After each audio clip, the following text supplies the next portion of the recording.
नमोस्तु नमोस्तु नमो अरिहंताणं नमो सिद्धाणं नमो आयर्याणं नमो वज्रायाणं नमो लोए सवसाहुणं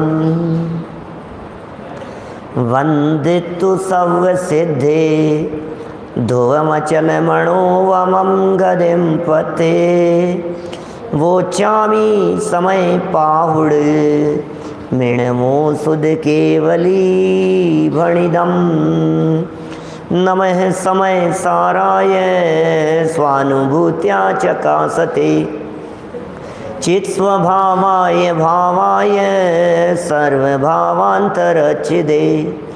जिन स्वानुभूति से खिरी मम स्वानुभूति मदिगिरी श्री विमल धारा जैन श्रुत आनंद अमृत से भरी समता प्रभावती रागादि विकल्प तोड़ी के माँ सरस्वती प्रतिभाव वंदन दृष्टि निज में जोड़ी के दृष्टि निज में जोड़ी के। ग्रंथराज समयसार जी यहाँ विराजमान है। श्रीमद् भगवत कुंदकुंदाचार्य देव की यह परम उपकारी अनुपम रचना है। हर बात अंदर की गहराई को छू करके निकली है। शुद्ध जीव तत्व का स्वरूप बतला देने वाला ये महान ग्रंथ है। इस ग्रंथ में आचार्य देव ने यह प्रतिज्ञा ली कि मैं सिर्फ और सिर्फ शुद्ध विशुद्ध आत्म तत्व को ही दिखाऊंगा, सिर्फ शुद्ध आत्म तत्व को ही दिखाऊंगा। ये उन्होंने प्रतिज्ञा ली और उस प्रतिज्ञा का निर्वाह आगे निरंतर करते रहे। ये शुद्ध आत्मा कौन है, इस शुद्ध आत्मा का स्वरूप क्या है, ये शुद्ध आत्मा कैसा है, इसको यहाँ दिखाने का प्रयत्न किया जा रहा है। आज तक अनादि काल से हमने आत्मा को जानने का प्रयत्न तो किया, लेकिन हम शुद्ध आत्मा को जान नहीं पाए कि वास्तव में शुद्ध आत्मा का स्वरूप क्या है। इसलिए शुद्ध आत्मा का स्वरूप जो आज तक कभी नहीं सुना है वो बता रहे हैं। आचार्य कुंदकुंद स्वामी ने प्रारंभ में ही यह कह दिया था कि इस जीव ने काम भोग बंधन की चर्चा तो अनंत बार सुनी है, लेकिन पर से भिन्न आत्म तत्व की चर्चा न इसने कभी सुनी है, न कभी इसकी परिचय में आई है और न कभी इसने अनुभव की है। और गजब की बात तो यह है कि इसने कभी सुनी नहीं है और सुनना चाहता नहीं है, इसने समझी नहीं है और समझना चाहता नहीं है। और जो काम भोग बंधन की चर्चाएं अनादि काल से चित परिचित अनुभूत है, जो सुनी है, जो अनुभव में आती है, दुनिया में उसका प्राचार्यत्व करने वाले भी लोग बहुत मिलते हैं। सब जगह यही उपदेश है, यही चर्चाएं हैं। सुनील जी सर्राफ साहब, चारों तरफ यही ध्वनि उठती है कि भाई साहब आप तो कैसे पैसा कमा सकते हो, कैसे धन बना सकते हो, कैसे प्रॉपर्टी बना सकते हो अपनी। चारों तरफ यही चर्चाएं करने वाले मिलेंगे। यदि फीमेल की दृष्टि से बात करें तो आप लड्डू कैसे बना सकते हो, क्या विनय जी लोहाड़िया साहब, चारों तरफ यही बातें हैं ना। लड्डू पेड़े कैसे बनेंगे, मिष्ठान कैसे बनेगा, ये कैसे बनेंगे, पापड़ कैसे बनाते हो आप ये बताओ। तो महिलाओं के पास में ये चर्चाएं हैं परस्पर में प्राचार्यत्व करने के लिए, और पुरुषों के पास में पैसे की चर्चाएं हैं करने के लिए। ये धर्म ध्यान की बातें कौन करना चाहता है सहज? ये धर्म ध्यान की बातें कौन करना चाहता है, कौन सुनना चाहता है, कौन पढ़ना चाहता है?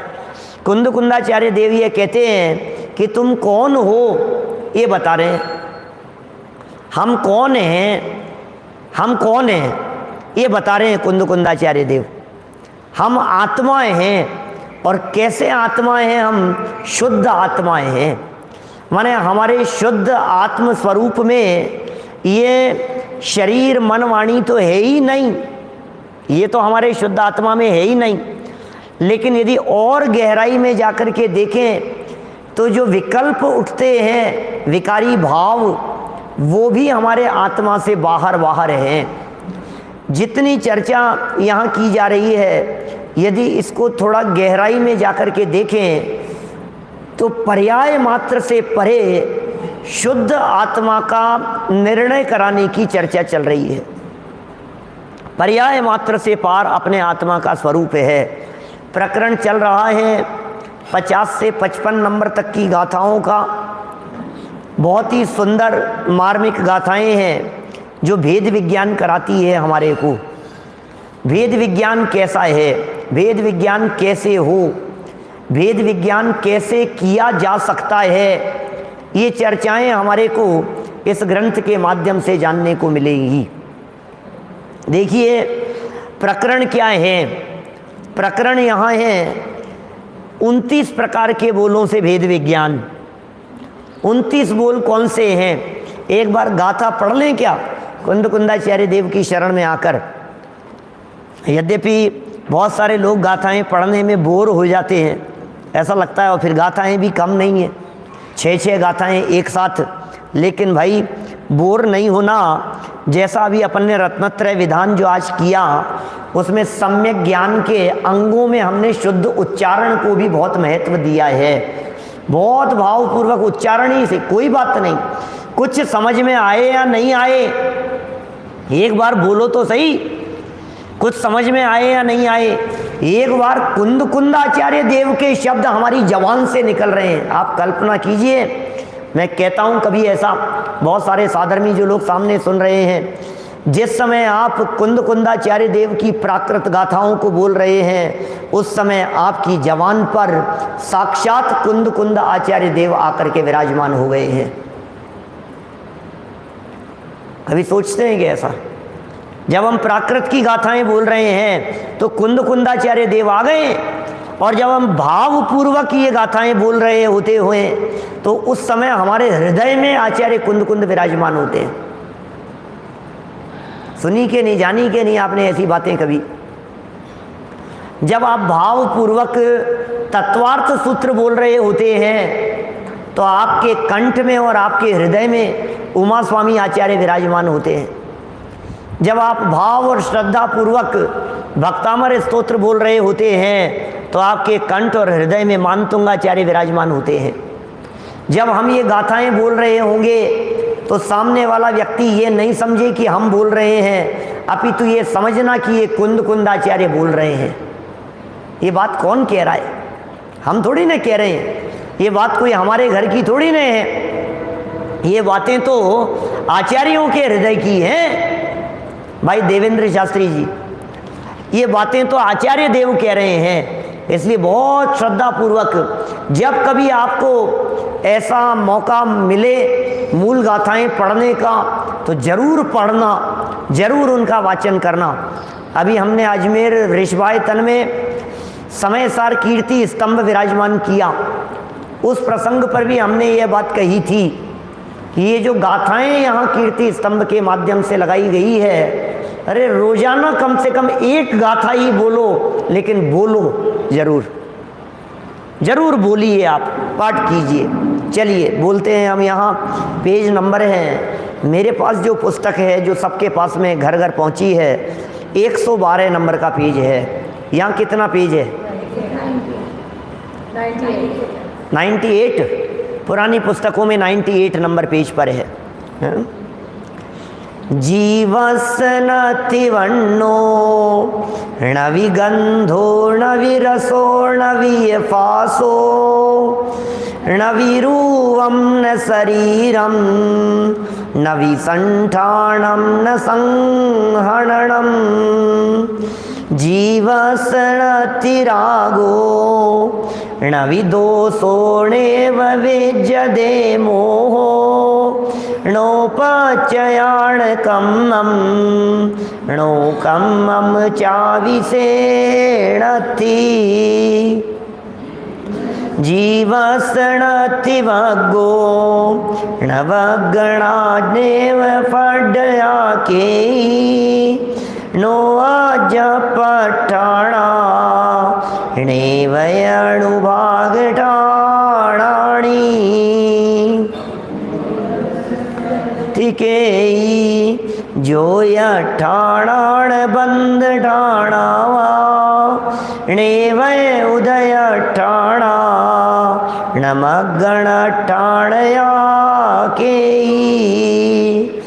नोठिधि बंद ठाणा जीवासण संकिलेश ठाणावा नेव विसोए ठाणा नो संयम लद्धि ठाणावा नेवय जीव ठाणा न गुण ठाणाय अति जीवस जेण दुए दे सवे पोगल दवस परिणामा।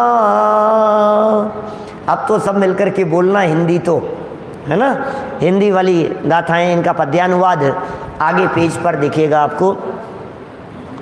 शुद्ध जीव के रस गंधना हर वर्णना स्पर्शना यह देना जड़ रूपना संस्थानना संहनना। बोलिए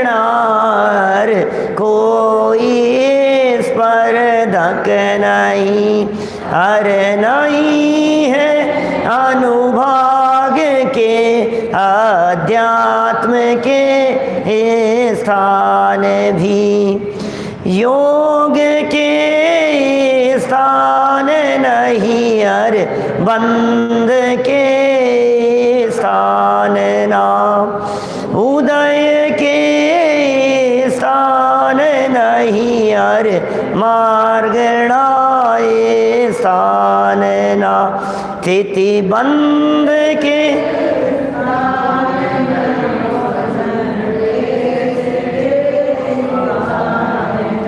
संयम लब्धि के स्थान ना, सुविशुद्धि के स्थान ना, जीव के स्थान नहीं, गुण थान के स्थान ना, क्योंकि ये सब भाव पुद्गल द्रव्य के परिणाम है।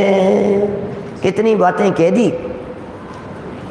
50 नंबर गाथा में 8 बातों से भिन्न कहा, 51 नंबर गाथा में 6 बातों से भिन्न कहा, 52 नंबर गाथा में 5 बातों से भिन्न कहा, 53 नंबर गाथा में 4 बातों से भिन्न कहा, 54 नंबर गाथा में 4 बातों से भिन्न कहा और 55 नंबर गाथा में 2 बातों से भिन्न कहा। कुल मिलाकर के 50 से 55 नंबर तक की गाथाओं में 29 बोलों से, 29 बातों से इस जीव तत्व को, चैतन्य तत्व को भिन्न बताया गया है। कितने शब्द दे दिए।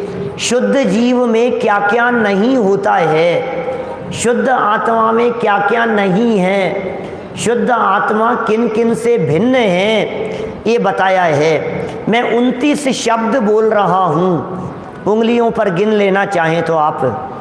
रस, गंध, वर्ण, शब्द, देह, रूप, संस्थान, सहनन, राग, द्वेष, मोह, प्रत्यय, कर्म, नौकर्म, वर्ग, वर्गणा, स्पर्धक, अनुभाग, अध्यात्म, योग, बंध, उदय, मार्गणा स्थान, स्थिति बंध, संक्लेश, संयम लब्धि स्थान, सुविशुद्धि स्थान, जीव स्थान माने जीव समास और गुण स्थान। कहाँ से शुरू हुए ये? पहला बोल था वर्ण और अंतिम था गुण स्थान।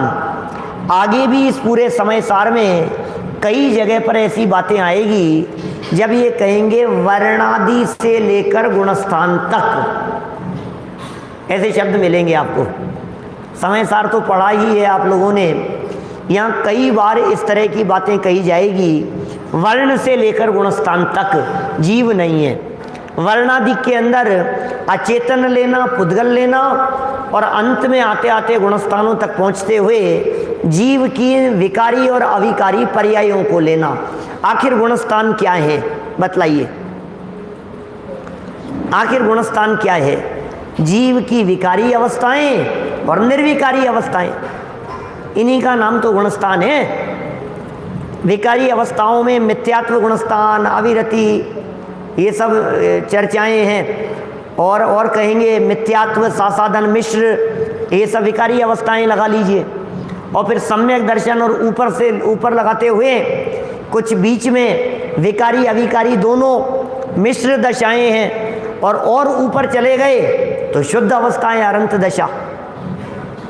तो यहाँ जो कहा है कि गुणस्थान नहीं है, ये चर्चा अंतिम बची है इन गाथाओं में। आज इस चर्चा को अपन यहाँ संपन्न कर लेंगे, मतलब इन 50 से 55 तक की गाथाओं से ऊपर उठ जाएंगे और कल और आगे चलेंगे, आगे कलश की तरफ।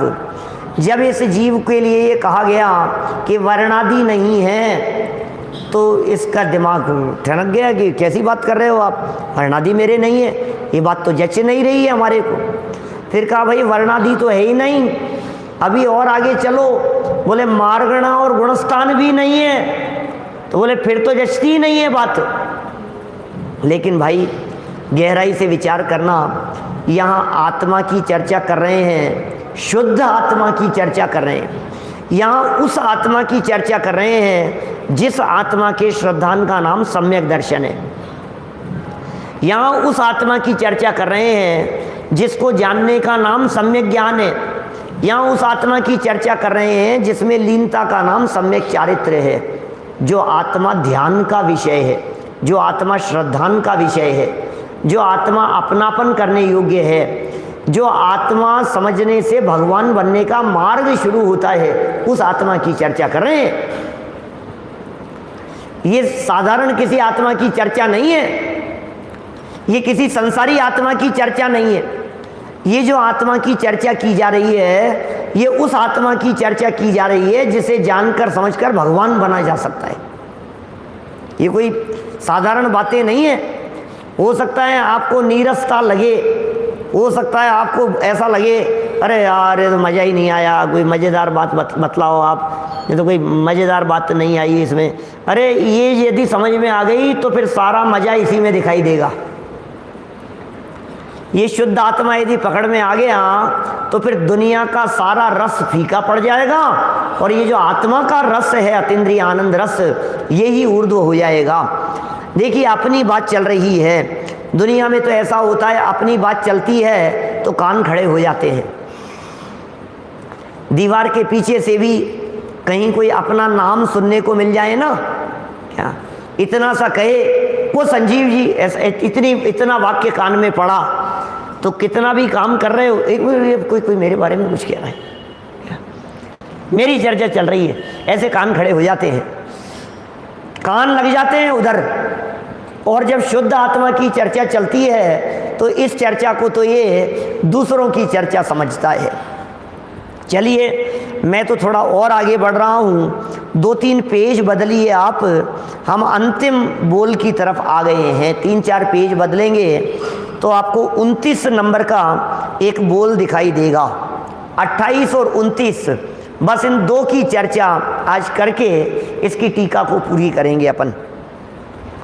28 नंबर में कहा जीव स्थान नहीं है, जीव स्थान नहीं है, और इसको आचार्य देव ने कहा पर्याप्त नहीं है, अपर्याप्त नहीं है। बादर सूक्ष्म एकेंद्रिय नहीं है, द्विंद्रिय, त्रिइंद्रिय, चतुरेंद्रिय, असंगी, संगी, पंचेंद्रिय लक्षण वाले जीव स्थान भी जीव नहीं है। जीव स्थान और जीव नहीं है, गजब हो गया। एक शब्द बीच में आया था पापा, अध्यात्म स्थान और अध्यात्म नहीं है, जीव स्थान और जीव नहीं है, गुण स्थान और जीव के गुण नहीं है। ये कैसी बातें हैं ये? देखने में तो ऐसा लग रहा है जीव स्थान तो जीव का स्थान होगा, क्या जीव स्थान तो जीव का ही होगा ना। तो कह रहे हैं नहीं भाई, ऐसा नहीं है। ये कह रहे हैं पहले जीव समास समझ लो आप, जीव स्थान क्या होते हैं। जीव स्थान है 14 है, 14 है जीव समास, कल बताए थे, याद है क्या? 14 जीव समास कौन से हैं? सबको आते हैं 14 जीव समास? पक्का? एक इंद्रिय से पंचेंद्रिय तक पर्याप्त और है, पर्याप्त 2 12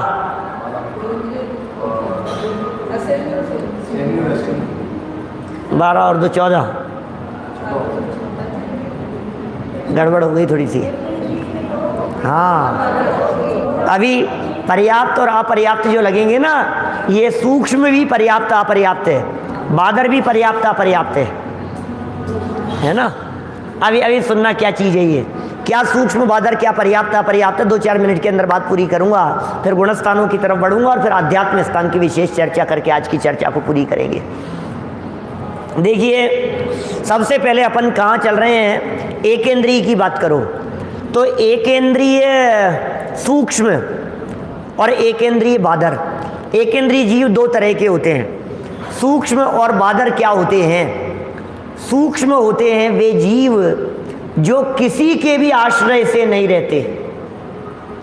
सूक्ष्म होते हैं वे जीव जो दीवार में से आर पार हो जाते हैं। सूक्ष्म जीव वे होते हैं, यदि इस जगह पर सूक्ष्म जीव है और मैं हाथ यदि ऐसे पीटूं, मान लीजिए ताली बजाऊं, तो वो सूक्ष्म जीव जो यहाँ बीच में थे ना, वो मेरे हाथ में से इधर उधर चले जाएंगे, मरेंगे नहीं। वो जीव होते हैं सूक्ष्म। वज्र भी यदि हो तो वज्र को पार करके इधर से उधर निकल जाए, सूक्ष्म जीव, उनकी हिंसा ही नहीं होती सूक्ष्म जीवों की। वो ऐसे किसी के मारने से मरते ही नहीं है, अपनी उम्र से मरते हैं और अपनी ही आयु लेकर के पैदा होते हैं। वो एकेंद्रीय जीव होते हैं, सूक्ष्म। हमारे आप लोगों के बीच में अभी यहाँ भी वातावरण में पृथ्वी का एक, जल का एक, अग्नि, वायु और वनस्पति का एक, ये सब सूक्ष्म जीव आपके और हमारे बीच में अभी हैं इस समय। क्या चाचा? आपके और मेरे बीच में कितने 20 फीट की दूरी होगी करीब। ये 20 फीट की दूरी में, इस दूरी में अनंत एकेंद्रीय जीव हैं, वनस्पति का एक भी। आप कहेंगे यहाँ कहाँ पेड़ पौधे हैं बीच में? पेड़ पौधे भले ही नहीं हैं, लेकिन उसके बावजूद भी आवाज़ तो आ ही रही है ना सबको? हाँ, कोई दिक्कत नहीं। तो पेड़ पौधे भले ही नहीं है, लेकिन सूक्ष्म वनस्पति का एक जीव है, सूक्ष्म पृथ्वी का एक आदि जीव हैं। थोड़े दिन पहले चर्चा हुई थी संयम प्रकाश में, और पुरुषार्थ सिद्धि उपाय में भी चर्चा बहुत हुई है। तो सूक्ष्म हो गए एकेंद्रीय और बादर भी हो गए एकेंद्रीय, ठीक है। फिर अब विकलत्र लगाओ, 2 इंद्रिय, 3 इंद्रिय और 4 इंद्रिय। फिर पंचेंद्रिय के 2 हैं, सहनी पंचेंद्रिय और असहनी पंचेंद्रिय, और टोटल कितने हो गए? 7 हो गए। ये 7 ही पर्याप्त भी और 7 ही अपर्याप्त भी, बस इसका नाम ही है 14 जीव समास। 7 ही पर्याप्त और 7 ही अपर्याप्त। परमात्मा प्रकाश में भी खुलासा आया है 225 नंबर पेज पर, ऐसा बता रहे हैं निर्मल चंद जी बाबू जी साहब। ठीक, बहुत अच्छी बात है। जहाँ भी मिले, पर्याप्त किसे कहते हैं? जिनकी पर्याप्तियाँ पूरी हो जावे वो पर्याप्त हैं, और जिनकी पर्याप्तियाँ पूरी नहीं हो वे अपर्याप्त हैं। अपर्याप्त जीव श्वास के 18वें भाग मर जाते हैं, और जो पर्याप्त जीव होते हैं उनकी उम्र ज़्यादा होती है। ये 14 जीव समास जीवों के ग्रुप हैं ये अलग अलग, लेकिन ये भी जीव नहीं है। ये सब असमान जातीय द्रव्य पर्याय है, ये सब असमान जातीय अवस्थाएं हैं। हाँ, इनमें जीवत्व पना नहीं है। असमान जातीय द्रव्य पर्याय जानते हैं आप क्या होता है? असमान जाति द्रव्य, द्रव्य कितने जाति के हैं? 6 जाति के द्रव्य हैं। जीव, पुद्गल, धर्म, अधर्म, आकाश और काल, ये सब अलग अलग जाति है। अब इनमें जीव और पुद्गल ये दोनों अलग अलग जाति के हैं, तो ये असमान जाति वाले हो गए जीव और पुद्गल।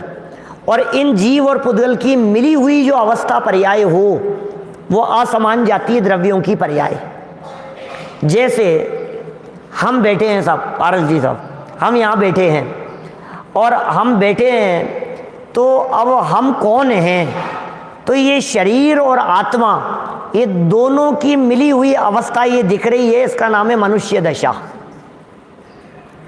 मनुष्य क्या है? मनुष्य, ये इसका नाम मनुष्य है, इसे मनुष्य कहेंगे, या फिर अंदर जो आत्मा है उसका नाम मनुष्य है।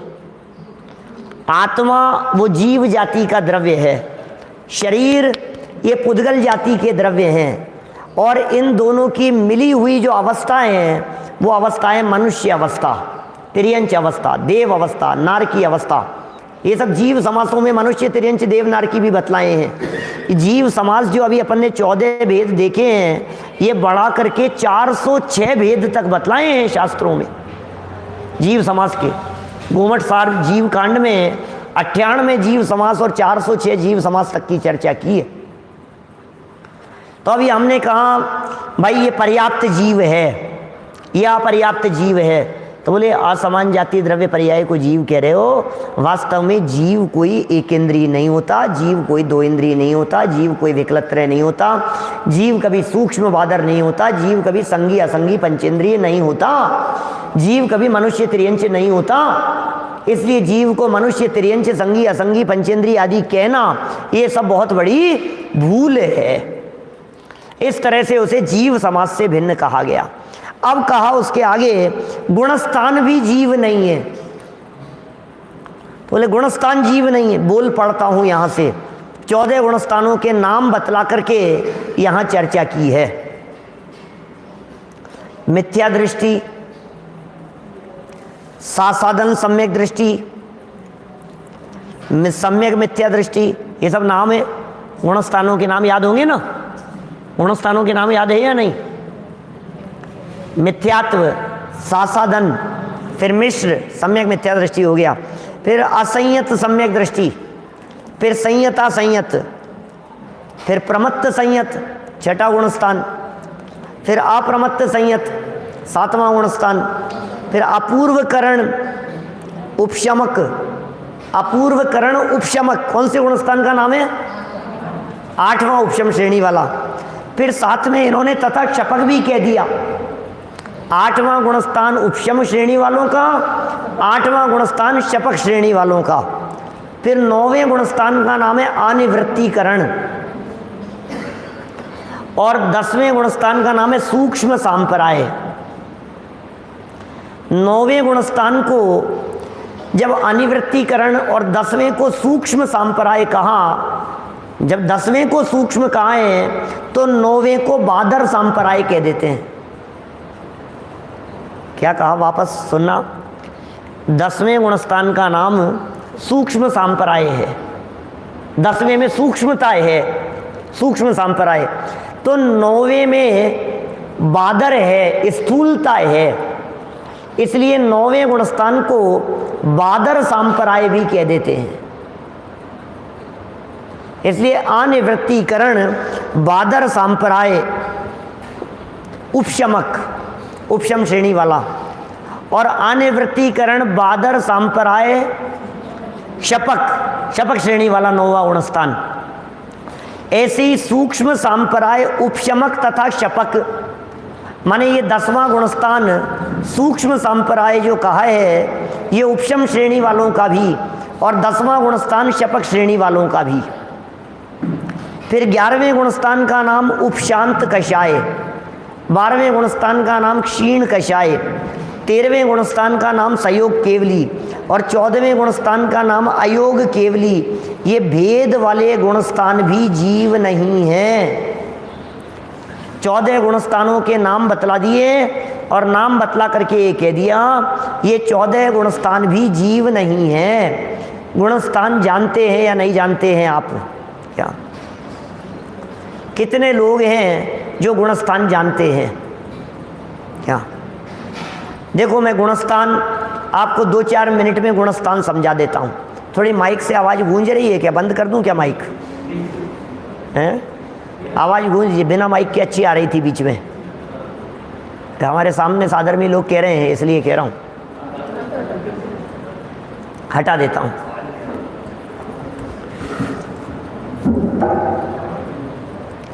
अब सुनो बात क्या है। 14 गुणस्थान, गुणस्थानों की चर्चा कर रहे हैं। गुणस्थान किसके होते हैं? आपके कौन सा गुणस्थान है? ऐसी चर्चा एक दिन चल पड़ी। नए व्यक्ति आए थे, कोई पहली बार प्रवचन में आकर के बैठे थे। जब वे पहली बार प्रवचन में आकर के बैठे और ये चर्चा चल पड़ी कि आपके कौन सा गुणस्थान है, तो तुरंत बोल दिए कि हमारे कौन सा गुणस्थान होगा? गुणस्थान तो गुण वालों के होगा, गुणस्थान तो ज्ञानियों के होंगे। गुणस्थान, गुणस्थान, अवगुण स्थान पूछते तो शायद हमारे होते कोई। आप दोष स्थान पूछते तो शायद हमारे कोई मिल जाता। क्या गुण स्थान तो हमारे नहीं होंगे? क्या ये तो ज्ञानियों के ही होंगे। तो फिर उसको समझाया, भाई ऐसा नहीं है, गुणस्थान तो सबके होते हैं। गुणस्थान जिसके नहीं होते वो तो सिद्ध भगवान होते हैं। क्या रतनवा जी? जिनके गुणस्थान नहीं होते वो सिद्ध भगवान होते हैं। आप सिद्ध भगवान हो क्या? और नहीं भैया, मैं कहाँ सिद्ध भगवान, मैं तो सिद्ध भगवान थोड़ी ना हूँ, मेरे तो इसका मतलब गुणस्थान तो होंगे। तो फिर कौन सा गुणस्थान है आपका कि होते कितने हैं ये बताओ? कि गुणस्थान तो 14 होते हैं। तो 14 होते हैं तो 14वां नंबर डाल दो हमारा, और क्या करोगे भाई? सामने वाला व्यक्ति क्या कहेगा? अंकल भाई यदि गुणस्थान 14 होते हैं, कोई नया व्यक्ति आया है, गुणस्थानों के बारे में जानता नहीं है, तो वो यही तो कहेगा, संजय जी दीवान साहब यही तो बोलेगा कि भाई हमारा तो आखिरी नंबर डाल दो गुणस्थानों में, 14वां गुणस्थान हमारा होगा। तो फिर उसे समझाया, भाई 14वां गुणस्थान तो नहीं हो सकता।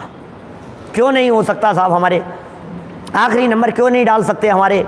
तो सुनिए, 13वां और 14वां ये दोनों गुणस्थान नियम से अरहंत भगवान के ही होते हैं। ओ, अरहंत भगवान के होते हैं क्या? अच्छा, 13वां और 14वां नंबर अरहंत भगवान का है। 13वां 14वां गुणस्थान किसके होता है? अरहंत भगवान का। ठीक है, हमारे कौन सा गुणस्थान हो सकता है? हम निर्णय करने का प्रयत्न कर रहे हैं। निर्णय करें जरा। बोले ठीक है साहब, अरहंत भगवान का हो गया। तो फिर नीचे उतरे थोड़ा सा, 12वां तो होगा हमारे। क्या 13वां 14वां नहीं है? तो कोई समझदार ज्ञानी दिख रहा हो, अपने आप को होशियार समझता हो, वो कहेगा कि भाई 12वां मान लो हमारे। हम कहेंगे नहीं, 12वां भी नहीं है। 12वां जिनके होता है वो कुछ मिनटों और सेकंडों में अरहंत भगवान बनने वाले होते हैं। सेकंडों में अरहंत भगवान बनने वाले होते हैं जिनके 12वां गुणस्थान होता है। अब तुम्हें लगता है कि तुम सेकंडों में अरहंत भगवान बनने वाले हो? नहीं है, कहाँ ठिकाना है अभी, इसका मतलब 12वां तो नहीं है। तो फिर और नीचे उतर जावे, 11वां होगा, 10वां होगा, 9वां 8वां होगा, कहीं तो बताओ आप, कुछ तो होगा। तो बोले नहीं, 8वां 9वां 10वां ये गुणस्थान, 11वां ये गुणस्थान इस पंचम काल में होते ही नहीं है। इस पंचम काल में किसी के नहीं होते। 8वां, 9वां, 10वां, 11वां ये गुण स्थान, ये सब ऊपर चढ़ने वालों के भगवान बनने के मार्ग में आते हैं ये गुणस्थान। तो 8वें से लेकर के 11वें तक के गुणस्थान भी तुम्हारे नहीं हो सकते, क्योंकि अभी पंचम काल चल रहा है। तो फिर 7वां होगा, 7वां तो मान लो कम से कम बीच में ही सही, न बहुत ज़्यादा गुण वाले न बहुत ज़्यादा अवगुण वाले, 6ठे 7वें में लगा दो हमारे को। तो कहते हैं सुनो, 6ठा 7वां उनके जीवन में होता है जिनके तन पर कपड़े नहीं होते। क्या भावलिंगी संतों के होता है 6ठा 7वां गुणस्थान, मुनिराजों के होता है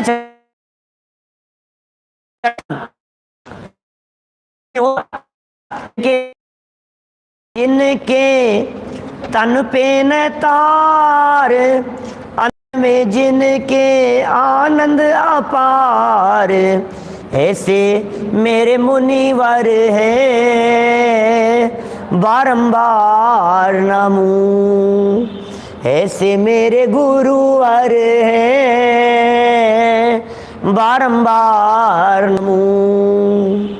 कौन कौन सा हो गया? 6ठा और 7वां। बोले ये भी नहीं है, तो फिर 5वां तो होगा कि नहीं? 5वां भी नहीं है। आप कैसे कह सकते हो 5वां नहीं है? हमने तो एक बार सुना था गुणस्थान तो अंदर की चीज होता है, कि हाँ अंदर की चीज है, लेकिन 5वां उनके होता है जिनके बाहर में बुद्धि पूर्वक प्रतिमाएं ली हुई होती है, जो प्रतिमाधारी होते हैं उनके 5वां गुणस्थान होता है। बाहर में प्रतिमाधारी हो और अंदर में 2 कषाय चौकड़ी का अभाव हो, तब 5वां गुणस्थान होता है।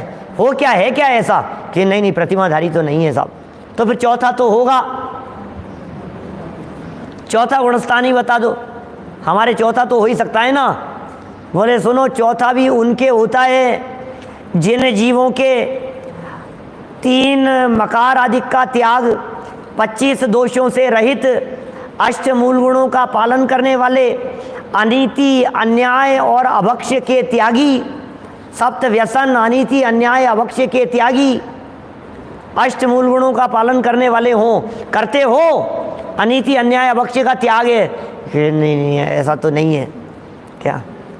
तो बोले गुणस्थान 4था भी नहीं है कि सुनो साहब बहुत नीचे उतार दिया है, अब तीसरे दूसरे से ज़्यादा नीचे मत उतारना।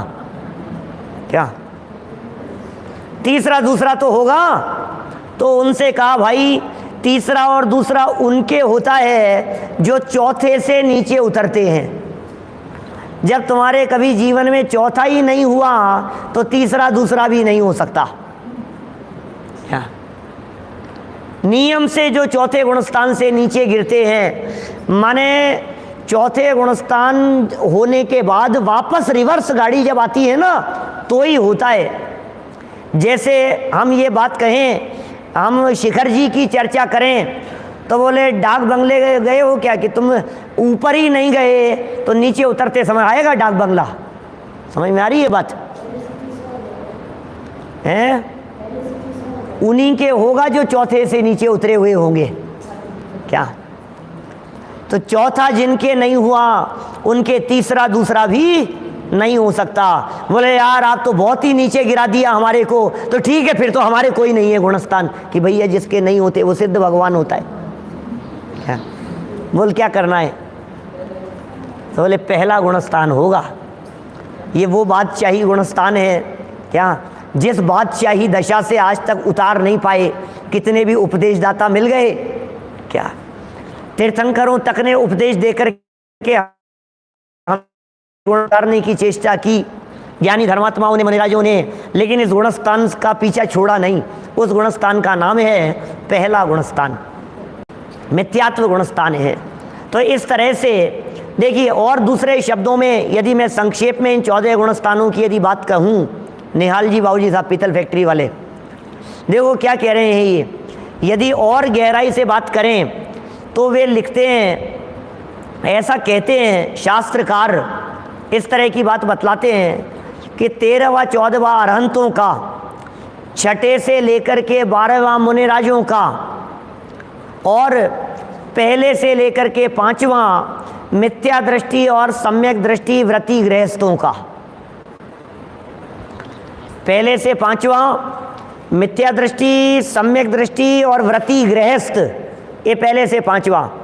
छठे से 12वां मुनिराजों का और 13वां 14वां अरहंतों का और इससे पार वो सिद्ध भगवान का। अब ये कह रहे हैं कि भाई ये गुणस्थान तेरे में नहीं है। ये बात छठी गाथा में भी बताई थी, जहाँ प्रमत्त और अप्रमत्तपन का निषेध किया था, वहाँ भी इस प्रकार की बात कही थी कि ये गुणस्थान सब पर्याय में होते हैं और हम पर्याय नहीं हैं। ये गुणस्थान सब अवस्थाओं में होते हैं और हम अवस्थाओं से अतीत हैं। जिग्नेश भाई, गुणस्थान अवस्था का नाम है, मैं अवस्था नहीं हूँ। ये अवस्थाएं लहरों जैसे हैं, मैं लहर नहीं हूँ, मैं समुद्र हूँ। यदि मान लीजिए पहला गुणस्थान या मिथ्यात्व अपने माना जाए तो मिथ्यात्व के चला जाने पर भी मैं तो रहता हूँ, इसका मतलब मैं मिथ्यात्वी नहीं हूँ। कि साहब मैं सम्यक दृष्टि हूँ, तो सम्यक दर्शन तो नया हुआ है, जब सम्यक दर्शन नहीं हुआ था तब भी मैं तो था, इसका मतलब सम्यक्त्वी भी नहीं कहा जा सकता है। मैं संसारी नहीं हूँ, यदि मैं संसारी हूँ तो संसार दशा मिट जाने के बाद में भी मैं तो रहूँगा क्या? संसार दशा अनादि से तो है लेकिन अनंत नहीं है। मैं अनंत काल तक रहने वाला हूँ, इसलिए संसार दशा के जितने गुणस्थान हैं वो मेरे में नहीं है। तो फिर मुक्त तो हूँ मैं गुणस्थानातीत कि नहीं? वो भी नहीं हूँ। अरे भाई वो तो अनंत काल तक रहेगा कि नहीं? अभी कहाँ है? अनंत तो है लेकिन अनादि नहीं है। और मैं कैसा हूँ? मैं अनादि काल से लेकर अनंत काल तक रहने वाला हूँ। ये कोई भी गुणस्थान क्यों नहीं हो, ये कोई भी गुणस्थान हमारे जीवन में अनादि अनंत नहीं है, इसलिए ये गुणस्थान भी हमारा स्वरूप नहीं है। इस तरह से ये 14 गुणस्थानों को भी जीव से भिन्न यहाँ सिद्ध किया गया। इतनी बात समझ में आ गई? चलिए अब आगे बढ़ते हैं। क्यों नहीं है ये? क्योंकि वे पुद्गल द्रव्य के परिणाममय होने से अपनी अनुभूति से भिन्न है। ये गुणस्थान पुद्गल द्रव्य की अनुभूतिमय होने से, पुद्गल द्रव्य के परिणाममय होने से, ये गुणस्थान पुद्गल के परिणाम है। क्यों है पुद्गल के परिणाम? जरा परिभाषा देखो, गोमट सार में गुणस्थान की परिभाषा की है, क्या दी है? मोह जोग भवा।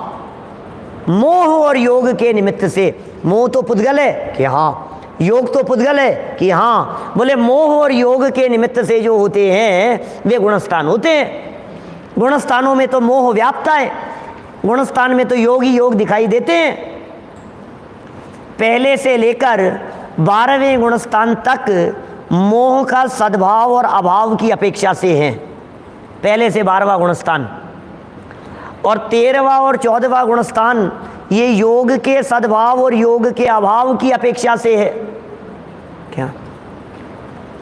तो जितने भी गुणस्थान हैं ये, जैसे मान लीजिए पहले से 3रा गुणस्थान दर्शन मोह की सद्भाव की अपेक्षा से, 4था गुणस्थान दर्शन मोह के अभाव की अपेक्षा से, 5वें से लेकर के 12वें गुणस्थान चारित्र मोह के क्रमशः क्षय की अपेक्षा से, क्षय या उपशम 12वें गुणस्थान तक, 13वां गुणस्थान योग के सद्भाव की अपेक्षा से, संयोग, और 14वां गुणस्थान योग के अभाव की अपेक्षा से।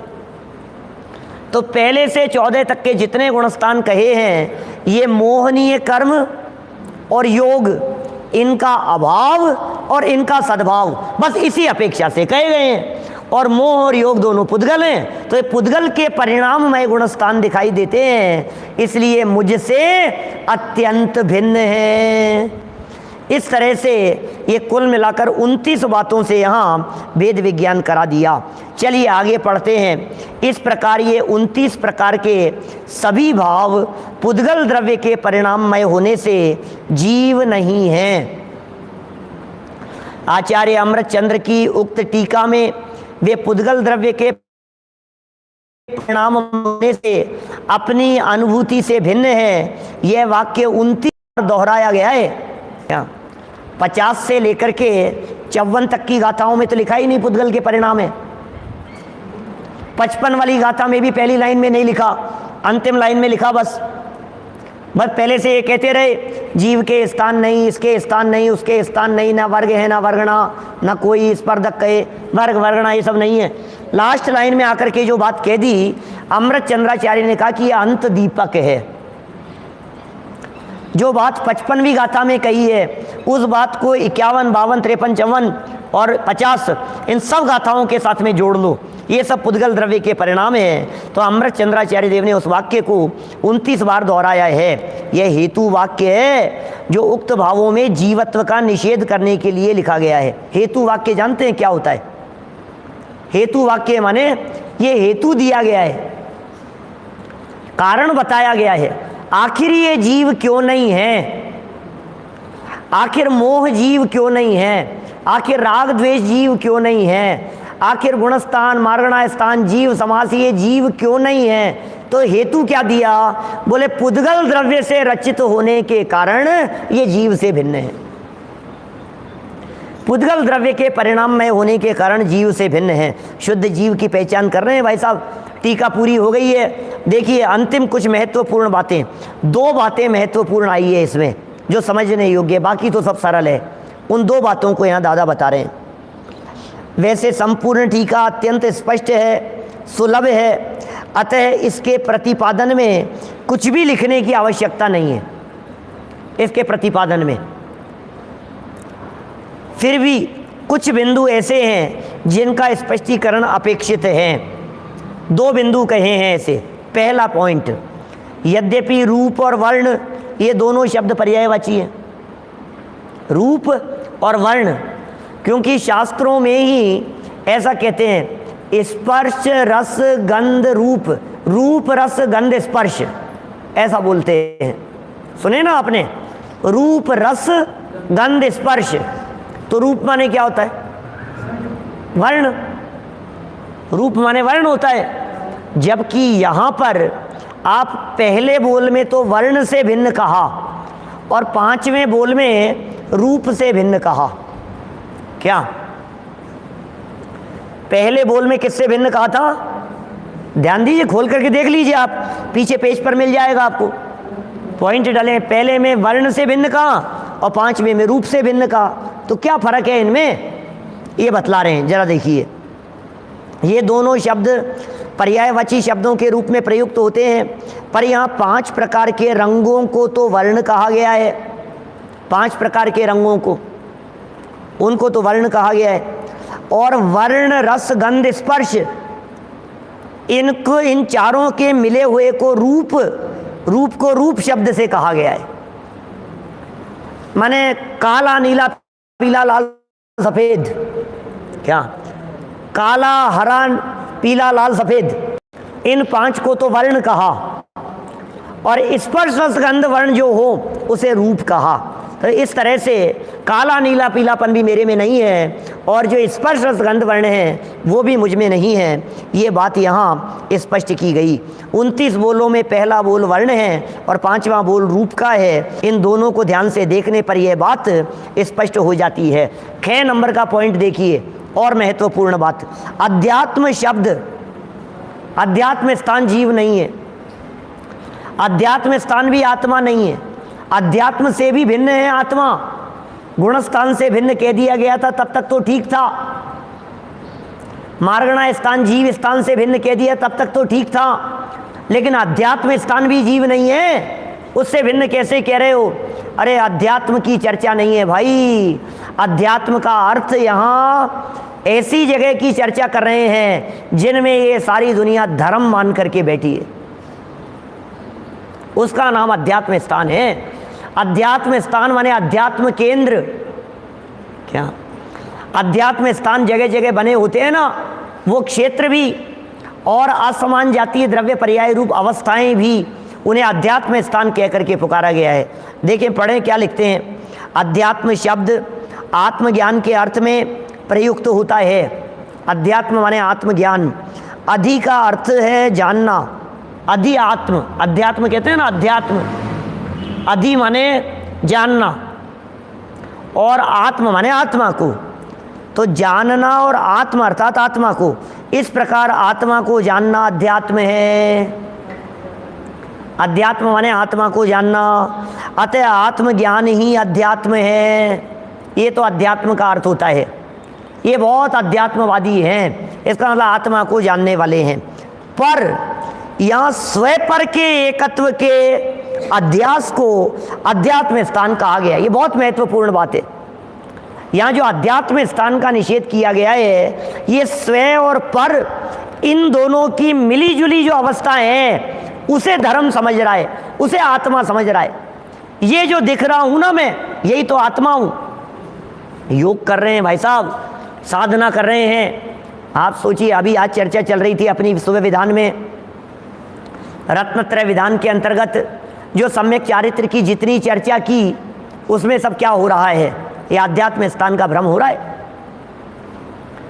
मैं अणुव्रती, मैं महाव्रती, ये आध्यात्म स्थान।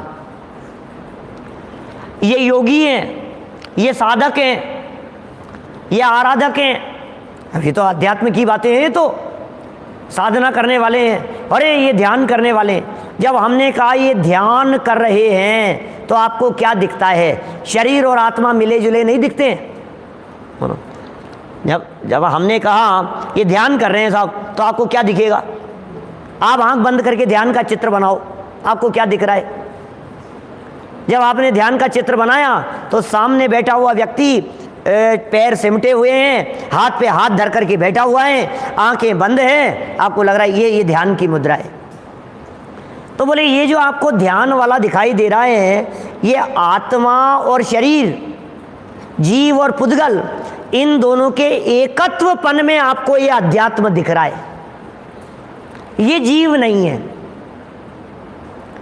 आपने जहां जहां जीवत्व की कल्पना कर रखी है, अध्यात्म की कल्पना कर रखी है, एक बार उसे देखो। व्रत, प्रतिमा, अध्यात्म के नाम पर क्या क्या बातें करोगे? जरा अध्यात्म तलाशो कि साहब ये बहुत आध्यात्मिक है। क्या करते हैं? बहुत तपस्या करते हैं। अरे बहुत आध्यात्मिक है, अरे भाई साहब ये तो बहुत आध्यात्मिक, धार्मिक। आध्यात्मिक माने धार्मिक व्यक्ति हैं बहुत ज़्यादा।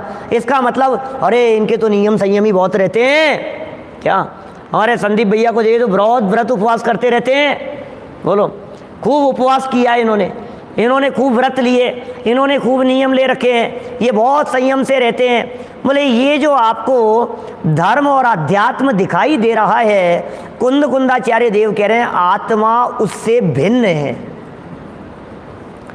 स्व पर के एकत्व, स्व और पर, स्व पर के एकत्व माने जीव और पुद्गल, आईएल जैन साहब, जीव और शरीर, आत्मा और परद्रव्य, इन दोनों की मिली जुली अवस्था में अध्यात्म, बहुत अध्यात्मवादी है। ऐसा कई दुनिया भर में अध्यात्मवादी ऐसे मिलेंगे, माथे पर 3 तिलक लगा रहे हैं, कोई ऐसा तिलक लगा रहे हैं, कोई अलग तरह का वेश धारण कर रखा है और अध्यात्मवादी अपने आप को कहते हैं। कोई भगवा वस्त्र पहन करके, कोई पीताम्बरी, रक्ताम्बरी और न मालूम किस किस तरह के वस्त्र धारण करके, वेश धारण करके, और अपने आप को अध्यात्मवादी कहते हैं। एक टांग पर खड़े हो गए, बहुत अध्यात्मवादी हैं। तो ये कह रहे हैं भैया जीव और पुद्गल को, आत्मा और शरीर को भिन्न भिन्न नहीं जानोगे तो आपका ये जो अध्यात्म समझना है ये सब बेकार है। इसमें आत्मा भिन्न है और शरीर भिन्न है, ऐसा जानो तो तुमने आत्मा को बराबर जाना। तो इस तरह यहाँ अध्यात्म स्थान को भी जीव नहीं कहा। यहाँ पर स्व और पर के एकत्व के अध्यात्म, अध्यास को माने भ्रम को, अध्यास माने भ्रम, इसको अध्यात्म स्थान कहा गया है और इसे विशुद्ध चैतन्य परिणाम से भिन्न बताया गया है। यह बात आप 18वें बोल के प्रकरण में देख सकते हैं।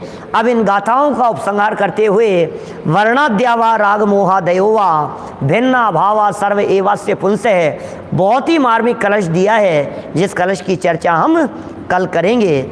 अभी की बात को यहीं इस भावना से विराम दे रहे हैं कि जो बातें यहाँ 29 बोलों में कही गई है, आप चिंतन विचार करते समय उनसे भिन्न अपने चैतन्य तत्व को पकड़ने की चेष्टा करें, आपको अवश्य अपना आत्मा पकड़ में आएगा।